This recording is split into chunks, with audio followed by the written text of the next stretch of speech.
Sementara di sisi lain, membaiknya sentimen hubungan dagang antara Washington dan Beijing setelah Presiden Amerika Donald Trump menyatakan optimisme pembicaraan dagang dengan China akan membuah kesepakatan.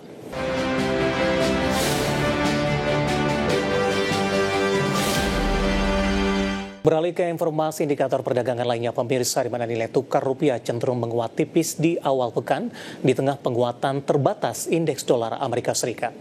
Hingga perdagangan Senin siang tadi, rupiah menguat tipis di 0,02% di level 16.586 per dolar Amerika, di mana sebelumnya rupiah dibuka menguat di 0,15% di level 16.550 per dolar Amerika di perdagangan Senin pagi tadi. Sementara itu, indeks dolar Amerika di Senin pagi menguat tipis di 0,07% di 98,500. Indeks dolar Amerika menguat tipis seiring dengan meredahnya kekhawatiran di sektor perbankan regional Amerika, di mana setelah laporan dugaan penipuan pinjaman yang melibatkan Zions Bancorp dan Western Alliance Bancorp dinilai bersifat terbatas. Sementara di sisi lain, membaiknya sentimen hubungan dagang antara Washington dan Beijing setelah Presiden Amerika Donald Trump menyatakan optimisme pembicaraan dagang dengan China akan membuah kesepakatan. Langsung saja kita akan update seperti apa pergerakan nilai tukar rupiah terhadap sejumlah mata uang utama berikut ini.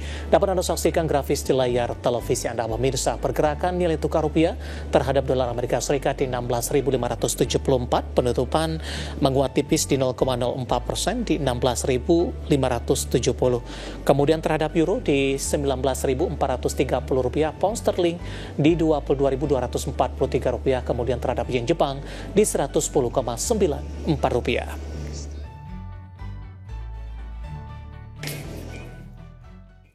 Kita beralih ke informasi komoditas. Harga minyak bergerak stabil di awal pekan di tengah optimisme meredahnya tensi perang dagang Amerika dan China.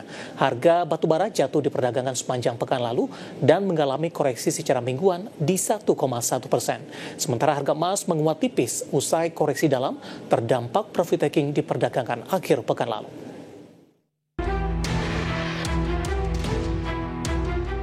Harga minyak bergerak stabil setelah mencatat penurunan di pekan ketiga beruntun di tengah optimisme meredahnya ketegangan dagang antara Amerika Serikat dan China. Presiden Amerika Serikat Donald Trump menyatakan ancaman tarif yang lebih tinggi terhadap China tidak layak diterapkan. Dikutip dari Bloomberg, harga minyak mentah Brent di kisaran $61 Amerika per barrel, sementara WTI Amerika Serikat di atas $57 Amerika per barrel. Meski demikian, Badan Energi Internasional mengatakan harga minyak berjangka masih menghadapi tekanan akibat meningkatnya pasokan hingga akhir tahun ini dan 2026. Harga batubara jatuh di perdagangan akhir pekan lalu dan mengalami koreksi secara mingguan. Dikutip dari Bloomberg, di Jumat pekan lalu, harga batubara di pasar ICE Newcastle untuk kontrak pengiriman November ditutup di $103,45 Amerika per ton atau anjlok 1,1%. Harga penutupan berada di posisi terendah sejak 19 September. Sepanjang pekan lalu, harga batubara mencatat penurunan 1,05%.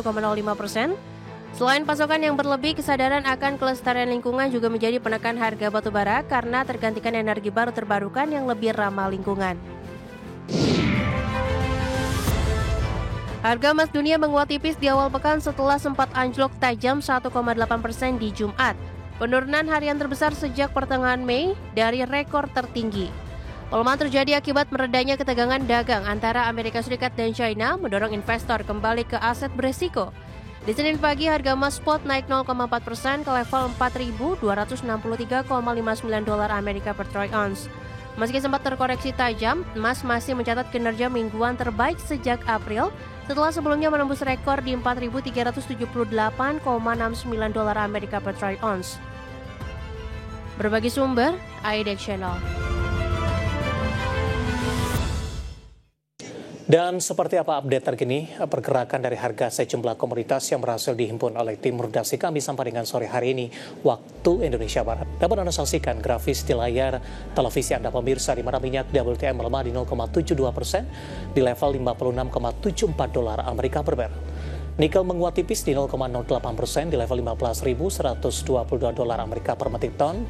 Emas menguat di 0,84% di level $4.248 Amerika per troy ounce. Sementara CPO melemah di 0,11% di level Rp4.528 Malaysia per tonnya.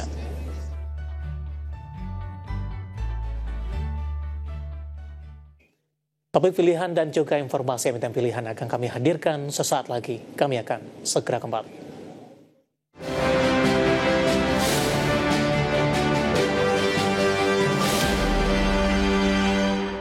Ketopik pilihan pemirsa, indeks harga saham gabungan atau IHSG rebound signifikan di sesi pertama perdagangan Senin usai ditutup anjlok di perdagangan Jumat pekan lalu. Penguatan signifikan indeks harga saham gabungan ditopang rebound signifikan saham perbankan big cap usai mengalami tekanan dalam di beberapa perdagangan terakhir.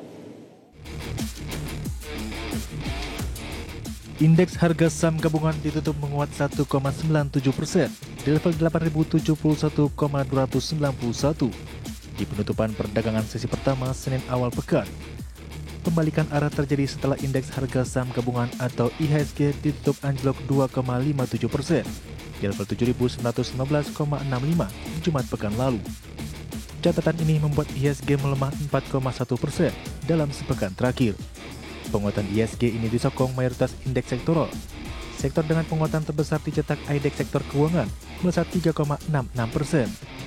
IDX sektor energi melaju 1,52%, IDX sektor barang konsumen primer naik 1,45%, IDX sektor perindustrian menguat 1,41%, dan IDX sektor properti dan real estate naik 1,4%. Lonjakan signifikan sektor keuangan di tengah kebangkitan saham perbankan big caps usai melemah dalam di beberapa pekan terakhir. Dikutip dari data RTI hingga penutupan sesi pertama Senin, saham BBCA ditutup menguat 6,33%. Di level Rp7.975 per saham dan nyumbang 36,41 indeks poin. Saham BBRI ditutup menguat 6,29% di level Rp3.720 per saham dan berkontribusi 34,05 indeks poin ke IHSG. Saham BMRI ditutup menguat 6,42% di level Rp4.310 per saham, berkontribusi 22,85 indeks poin. Dan saham BBNI ditutup menguat 7,63% di level Rp4.090 per saham dan menyumbang 10,37 indeks poin ke penguatan IHSG. Head of Retail Research MNC Sekuritas Herdi Tia Wicaksana mengatakan, penguatan saham perbankan di awal pekan ikut mendorong penguatan IHSG. Selain dari rebound atas tekanan dalam beberapa waktu terakhir, diperkirakan adanya rotasi dan inflow ke emiten-emiten perbankan, dan secara historikal adanya penguatan jelang rilis kinerja keuangan. Berbagai sumber untuk IDX Channel.